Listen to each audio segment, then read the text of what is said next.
Hello, welcome to our podcast. And today I have one of my longest standing friends. Michael, how long have we known each other? Like 30 years almost? Probably 30, yeah. Something like that, 25 anyway, for sure. Yeah, we met each other when we were 10 years old. So I met Michael in another life, another world, but Michael and I became friends. We've done some fun things together. We worked together trying to help a very interesting device and system for eating disorders. We worked in autism treatment, worked in some, not some Michael's impact on my life has been both professional and personal. He helped my daughter when she turned out to be on the autism spectrum. So, Michael, you're one of my dear friends. Just welcome to my podcast. I'm so happy to have you. Thanks for having me. Good to see you online. I know you're not that far away. You're like what, 20 minutes away. We should have done this face to face a little next time. Yeah. So, Michael, you know your background better than me. We talked about your traveling from being a lifeguard to cleaning rat cages. So I know you like all the way back, but and then to professor it was probably like linear, right? Lifeguard, rat cleaning, professor at UCI. It went exactly like that. But your life's work is in sensory. I just put it as sensory stimulation. I think you call it environmental enrichment. But for our, by the way, this episode is special, so I highly recommend you stay to the end of it. All of them are good, but this one's going to be really good. So, Michael, let's give us a hint of what we're talking about today. So, what is environmental enrichment or sensory stimulation, as I call it? Like, what are we talking about here? So it turns out that your brain needs a great deal of stimulation from the outside world in order to stay healthy. And most of us think that we get plenty of stimulation. You know, we have television, we've got music all around, we've got talking to people. But the one sense that we are deprived chronically in our affluent modern world is our odor sensing system, also called the olfactory system. And if you don't get enough olfactory stimulation, uh, the memory, cognitive parts of your brain start to deteriorate, as does the emotional part of your brain. So you're more vulnerable to getting depression and you're more vulnerable to losing your memory. And anytime you don't get enough olfactory stimulation, your memory goes. And that you can see that when people get older, their olfactory ability decreases. By the time you hit 60, it starts to fall off a table. And hand in hand with that, your ability to remember things also falls. And that's true for the rest of your life. So your ability to smell is closely tied to your ability to remember things. Even a chronically stuffed nose will cause both a loss of the ability to smell things and a loss of memory. And everything else that causes the loss of olfaction, sense of smell, also has that problem. So you talk to people who've had COVID-19, pretty much everybody. They had olfactory loss, the loss of the ability to smell, and they've had memory loss. And when researchers from Oxford University imaged their brains, looked to see what was going on inside, what they found is that the olfactory system was deteriorated months after people had recovered from mild COVID, and their memory was also deteriorating. And so people with long COVID have this prolonged problem. They have olfactory loss and they have memory loss as well. And pretty much every medical problem that you have, we've counted 157 of them. Uh, all the ones that you've heard of, from schizophrenia to cancer to heart disease to depression, all of them have olfactory loss and they have increased inflammation. And we think this is a critical part of what's going on now. And if you just, everybody is chronically deprived of olfactory stimulation in their daily lives. If everybody takes a deep breath now, my guess is that nobody will smell anything. Yep, I just And died it and nothing happened. So yeah. and the human brain evolved at a time when there was plenty of odors. In fact, nobody ever took a shower, ever. And so the human brain was evolved to have association with a great deal of olfactory stimulation, and now we're not getting very much at all. Coupled with, a large number of medications interfere with olfaction. Um, Stress, even stress when you're a child, can affect your ability to smell things when you're an adult. Um, there are just many problems that are associated with olfactory loss and increased inflammation. And we're starting to treat that in a very effective way. When people lose their memory as they get older, and if you ask anybody over 60, they will talk about the problems with memory. Um, what happens is that their ability to smell things declines. But if you give them olfactory enrichment, a lot of olfactory stimulation, you can get them to have a dramatic increase in their ability to remember things. So there's so much to unpack there. And so I'll try to come back to that, what you just said a minute Okay. ago. Because I'd like to talk more about the reversal versus just slowing, which is exciting. But before I get there, so when I first met you, we talked about other kinds of sensory stimulation. So like visual, Right. auditory, tactile, as well as olfactory and taste. So we didn't talk about taste much, but I'm sure that's one of it too. But I think over time, even since I've known you, the focus on the smell just seemed to be more and more primary. Is that a good summary of your life's work? Yeah, I mean, it's really, I think most people find it surprising because they consider the olfactory system to be their least important sense, right? If you ask people which sense they would be willing to give up, almost everybody says it's my olfactory system.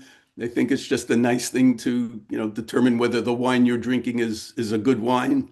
But in fact, the central importance of olfactory stimulation to the health of your brain is really not generally appreciated. Yeah. And because of that, people are now going through their lives without much olfactory stimulation, and their brain starts deteriorating and making it much more vulnerable to all sorts of other neurological and somatic disorders. So before I go back to some of the questions we'd pre-planned, I remember talking about, and do I remember this correctly, that back in your earlier days, you would, give rats stimulation, cut them up, and, all of a sudden look at their brains more deeply, and suddenly the ones that had much more stimulation actually had bigger brains. Is that true, or do I remembering that correctly? Or was it more Uh, synapses? What was it that you found when you were in the earlier phases?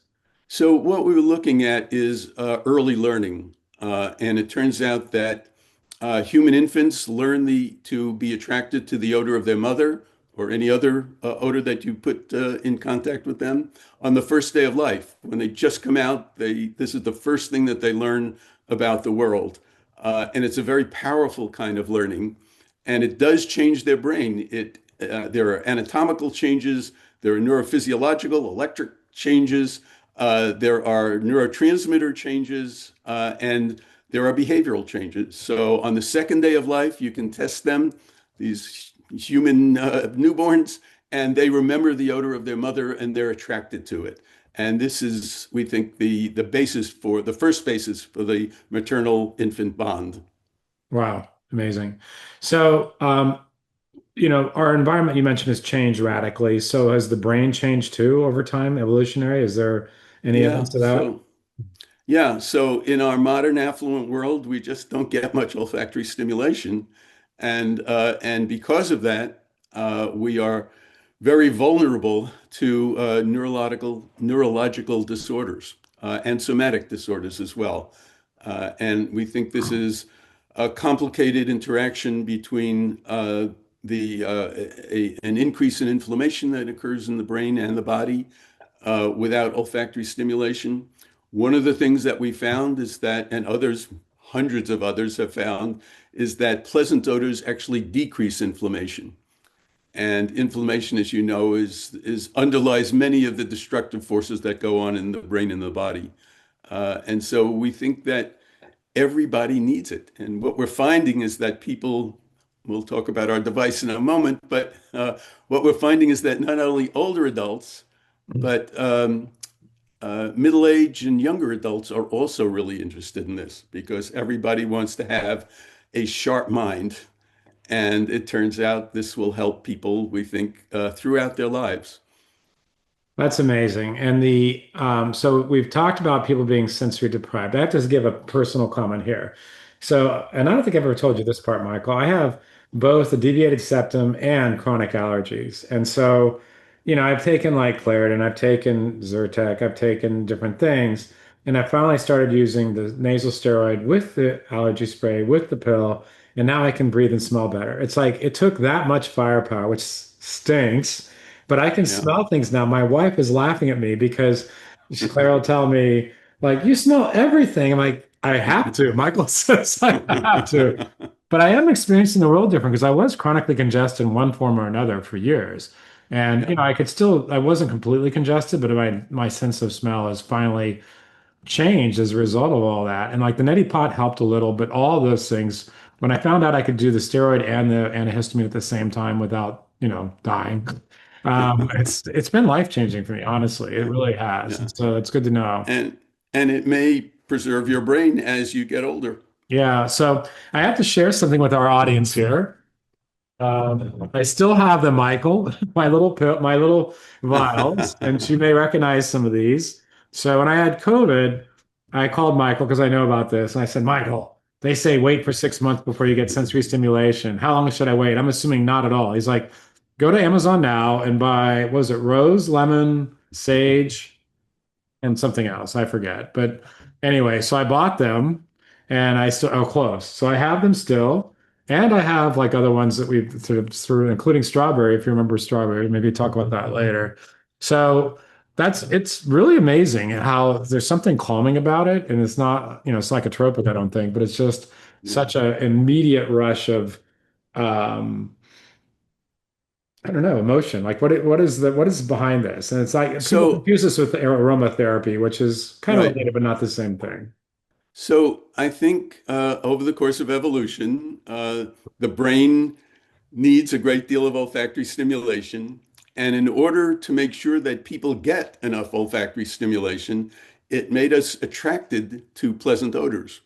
And so we get a real rush and a feeling of relaxation and pleasantness. And we're attracted to these pleasant odors. And in fact, you have a reflex that when you smell pleasant odors, you automatically start to sniff it without thinking. It's a real reflex. And when you're exposed to unpleasant odors, the brain stops you from breathing immediately. Wow, that's cool. So we're going to talk about two things I think in detail today. I'd like to talk about autism in a little bit because I think that's really important. And that's also some new stuff that's coming up. But the device is called memory air. So let's start there. And so, Michael and I, by the way, pitched a show to Hollywood, and we had an agent, and we had an attorney, and we actually got to meet with 20th Television. And we were close, Michael. We were really close. Someday we'll do that again.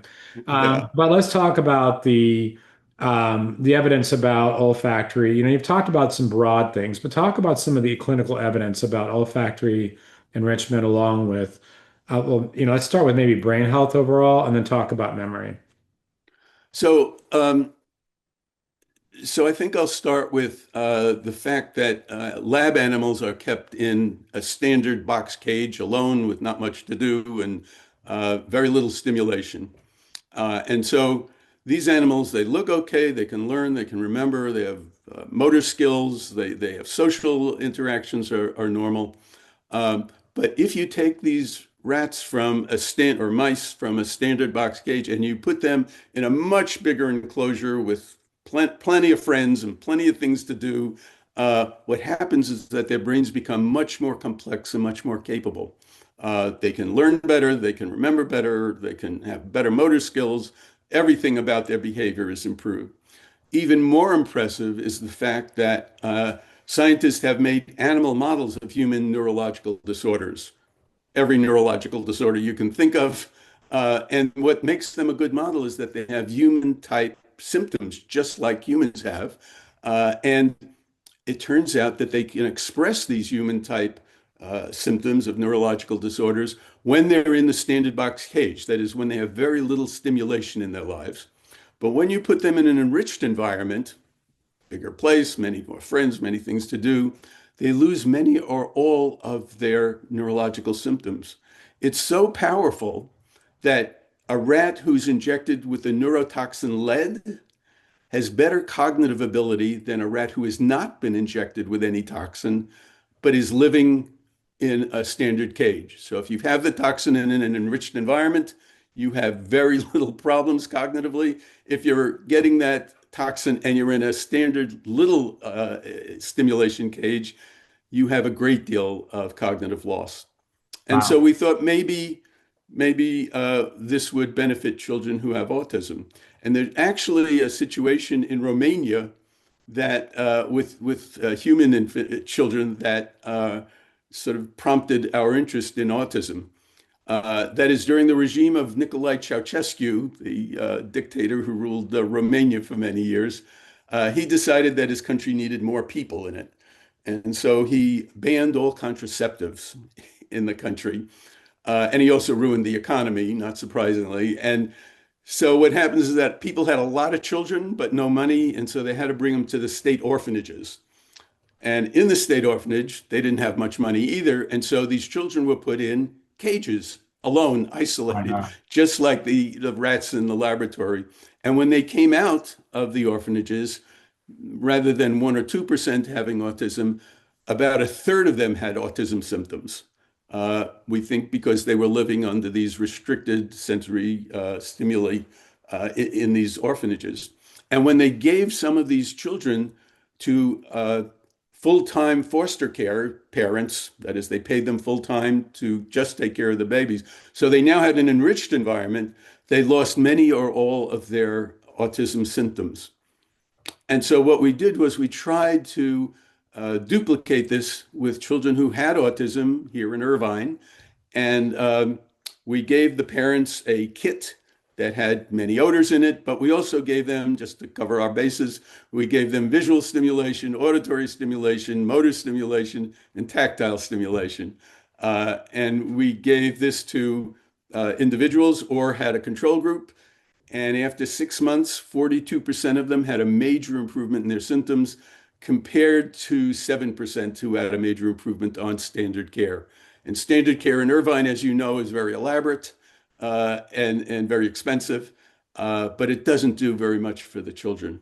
And so we did that. We've also found an 8-point increase in IQ compared to almost nothing in standard care. Increase in receptive language. They had a significant improvement in their abnormal responses to sensory stimuli.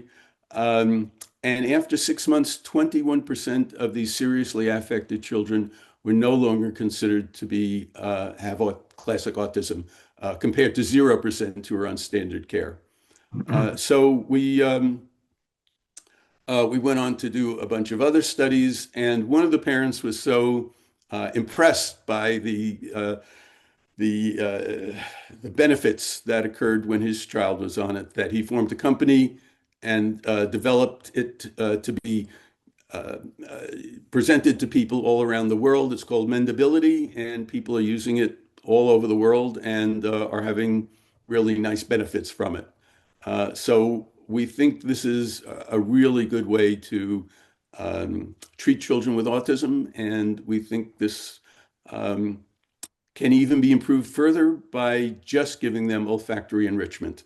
And we now have a device where we think we can do this without any effort. It's So before we move away from that and start talking Yeah, about the memory loss, so my what I mentioned earlier, Michael's been very big part of my personal life. My daughter, when she was born, or not born, but a few years after being born, began showing signs of the autism spectrum, and our world just collapsed. Like it was just the most awful thing. And she had not been that way at first, and started demonstrating these signs around 2, which I think is pretty classic. But Michael introduced me to the therapist that sort of innovated this. And the amazing thing, I'll do a 2 or 3 year story, condense it down here. But, the idea of like scents like strawberry and then touching her face, there was something about doing that at the same time, which did take a little effort.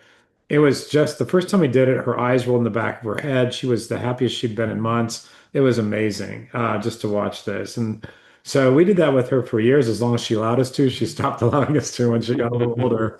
But she's a senior in college. She's about to graduate.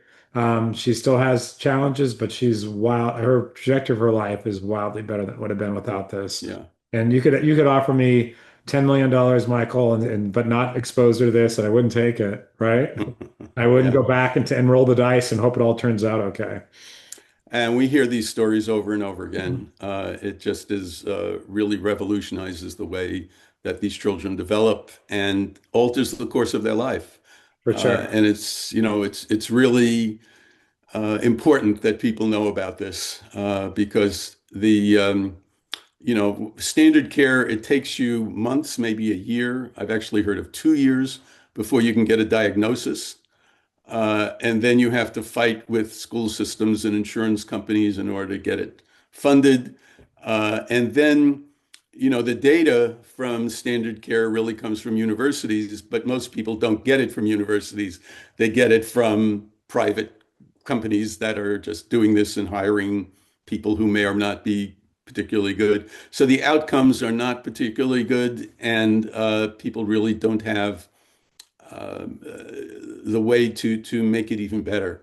And the standard care is also focused just on social interactions, whereas the enrichment strategy deals with all their auxiliary symptoms, which can be as serious as the social interaction problems. Yeah, so I'll give the amateur hour viewpoint on this, Michael.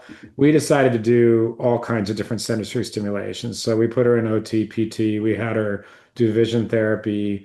But I would say all those things were helpful, like learning classes, all those things. I took her ice skating and or skating when she hated it. I took her, bike riding, all these things, swimming, which is a good one. But I still feel like this olfactory stimulation with the tactile touch that was like the core of all of it. And so I think it's all valuable. We skipped the school program entirely because they wanted to put her, that's another story just for our listeners. They wanted to put her in special ed because she was sort of the star kid for her of her class. And, I insisted on putting her to regular school and we just skipped the whole public school thing. And I'm not endorsing this. I'm just telling you my story. And they told us that, oh, your kid will be back here and she's going to be a mess. Don't do that. We put her to a private school. And then about 2 years later, one of those same teachers said, oh my God, you made the right decision. It's like, so anyway, so that's something worth exploring. And by the way, if you're listening to this on the streaming service, you can go to healthcaresuccess.com and search for this podcast.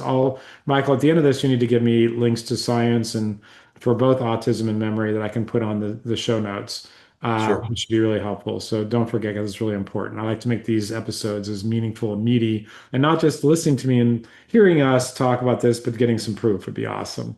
Yeah. So you'll be able to get that. So I shared a very personal story there, but like I said, I wouldn't, for millions of dollars, I wouldn't just spin the bottle and avoid doing this. Yeah. It was immediately impactful. So, I recommend it highly. I've recommended multiple people to do this. And, hopefully it's so simple. And this little bottle of strawberry is one of those left over from those days. I still have it. It's a good deal. It still has like maybe 25% left. It goes slowly. So anyway, so let's talk about memory. So obviously the show is really today about memory, and we've got another half hour, so I want to spend some time on this topic because it's so important. Um, so memory, like obviously, so autism is something to look at for this. There's other things you can as well.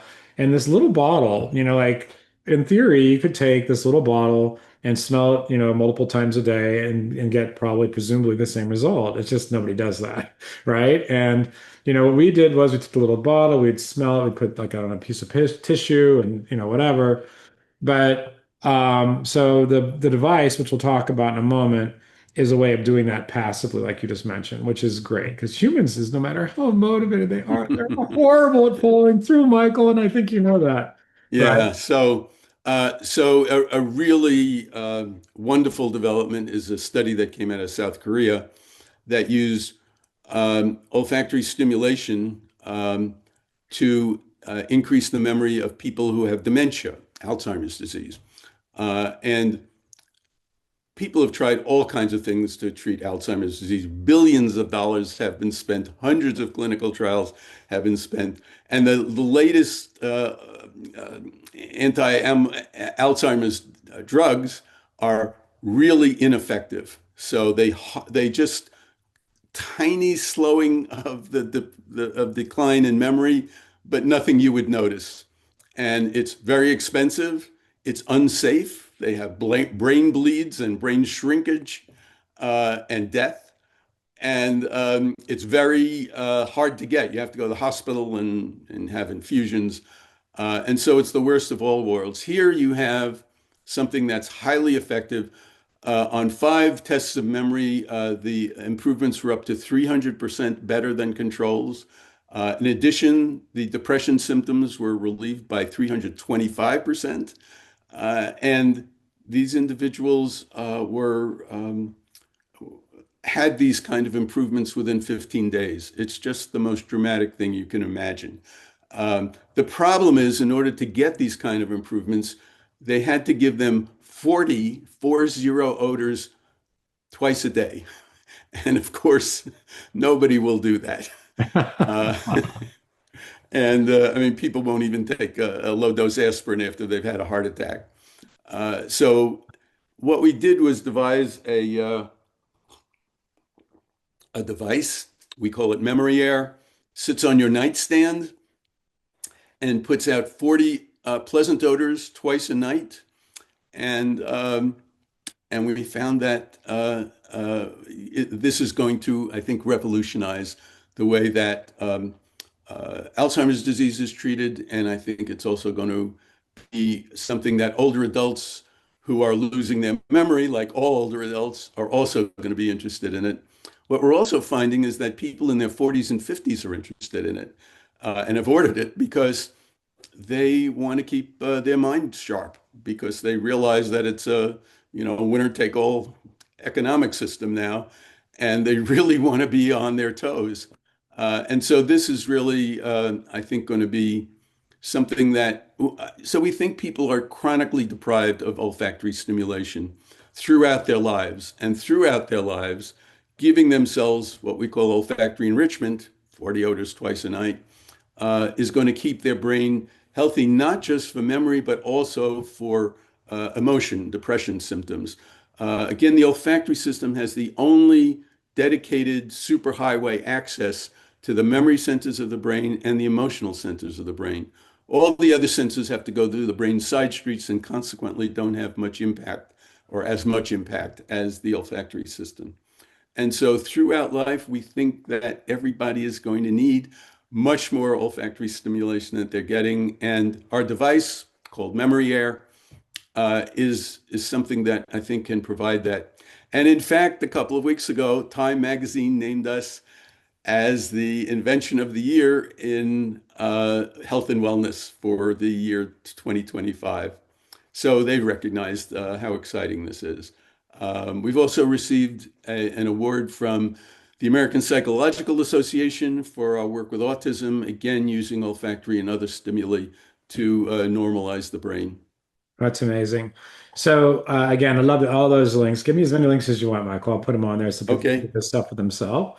Um, so let's talk. I mean, I don't know, like both data maybe that you've seen or just the anecdotes so far, because the device has been gone through what, alpha, beta, I don't know. There are lots of different development Right. stages. It turns out building a device from scratch from engineering is a lot harder than most people think. You guys, I just in full disclosure, I'm a minority investor in this product. I couldn't possibly let it go after working with Michael for all these years and just like watch it go by. It'd be like FOMO, like, no, I have to invest a little in this. But we've been talking about this now for 3 or 4 years, right? And to various stages of engineering. It's a lot to build a device that actually works Yeah. well. Yeah. Devices are really complicated. And it's not just a device, it's a device that has to have a disposable. And so every month you get a new odor belt with 40 odors in it, and you put it in because it uses up the odors over the course of the month. And so all these things have to be developed individually, and every little part matters. It's like, um, you're building a real thing. You're not just talking about stuff, and it's not one molecule. It's complicated in a dozen ways. maybe several dozen ways. Yeah. And so, yeah, it's taken years for us to get it to the point where we can manufacture it. Manufacturing is a whole other thing. You know, we had to. I mean, we tried using people in America, that didn't work out. We tried using people in China, that didn't work out. We finally found three groups in Malaysia, and they're doing an outstanding job. And you know, but we had to really search to find the exact people who will take this seriously and are competent enough to do it exactly right. Because if you get it just off by a little bit, it's useless, right? You Wow. just can't use it. Wow. So it took a while for us to figure it out. You know, we finally hired a group of engineers. You know, they were former senior Apple designers and engineers. And so they made a beautiful and very functional and very manufacturable device. And so we're really happy with how it all came out.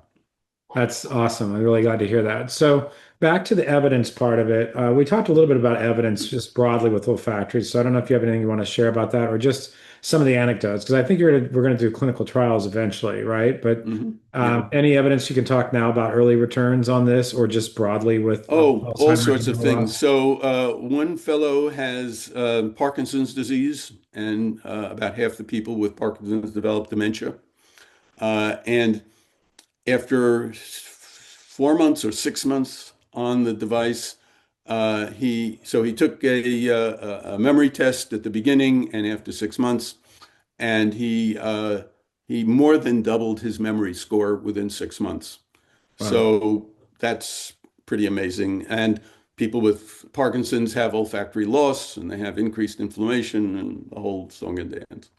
Another person, Does it help with other professor. symptoms? Has it helped with any of his other symptoms on with Parkinson's yet or no? So yeah, all the non-motor symptoms were improved. So depressive symptoms, uh, uh, coordination, all those things improved. Uh, there's no evidence that it improves the motor symptoms as yet. Okay. Another person who said her husband always had to complete her sentences because she couldn't remember the word. No. After a month using Memory Air, he said to her, you know, I haven't been having to complete your sentences since you started using this thing. So, you know, that's good. She also said that she was also very clumsy. So she would drop like a vitamin pill or a spoon every day. She would drop something. And since using this, she said she hasn't dropped anything. Well, So there turns out to be a direct connection between the olfactory system and the part of the brain, the cerebellum, that controls motor coordination. And we think that what we're doing is making that normalized and healthy again. well, So yeah, I mean, it's just a lot of very positive comments from people who've tried using it. You know, people are sleeping much better. They report on average 22 minutes extra sleep, which is enormous. And we think this is actually something that may be turn out to be really important. So as people get older, their deep sleep diminishes. And in many older adults, there just isn't very much deep sleep at all or no deep sleep at all.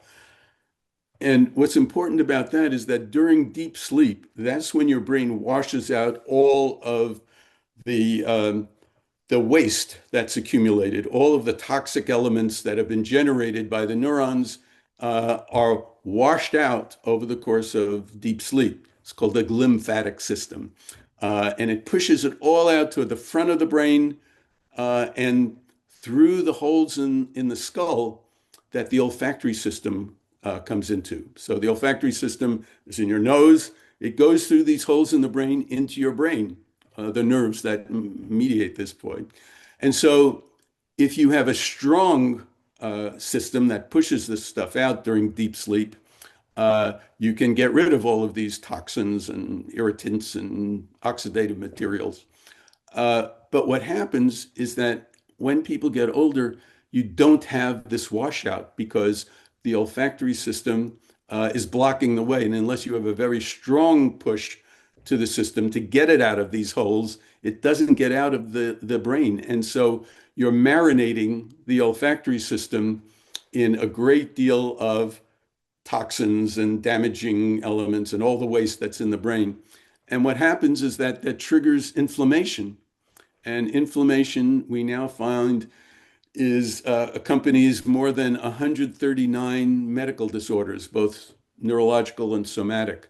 So we think what happens, and we have to test this, of course, is that these many medical disorders actually impair the function of the glymphatic system. And so it can't push out all of the waste. And so the brain starts marinating in its own waste. Wow. And we think that's why all of these disorders have olfactory dysfunction, because it increases the inflammation that damages the olfactory system and prevents the brain from getting rid of the waste. And we think this is going to be a really important mechanism for understanding what's going on. Wow, that's amazing. So and it's funny too because I could see I remember there's been times when you said, well, I'd like to believe that, but the scientist to me doesn't, right? And so we have, some of my people are scientists, right? I have researchers and we have executives and all that too, but we also have doctors and scientists and people who listen to this. So what would you say to them if they're super skeptical? Like how would you where would you direct them? Obviously, like I said, I'll have some research in the show notes, but anything So else? there's just an enormous literature. So there are now 11 major epidemiological studies showing that by midlife, your all-cause mortality, whether you die for any reason, can be accurately predicted by your ability to smell things. All Wow. right. I'm sure nobody knows that. Uh, and there are now about 20 studies showing that if you increase olfactory stimulation, and not just one odor, it's multiple odors that are the critical thing here. Aromatherapy, they figure one odor is going to be make you this or make you that, depending on the different odors. The critical thing here is the multiplicity of odors because that's what stimulates your brain the best way. Um, there are now about 20 studies showing that you improve either memory and or the parts of the brain that control memory. So it's not just a single study or a couple of studies. It's a massive literature that all says the same thing. The loss of olfaction damages the brain, and the provision of increased olfactory stimulation increases the health of the brain.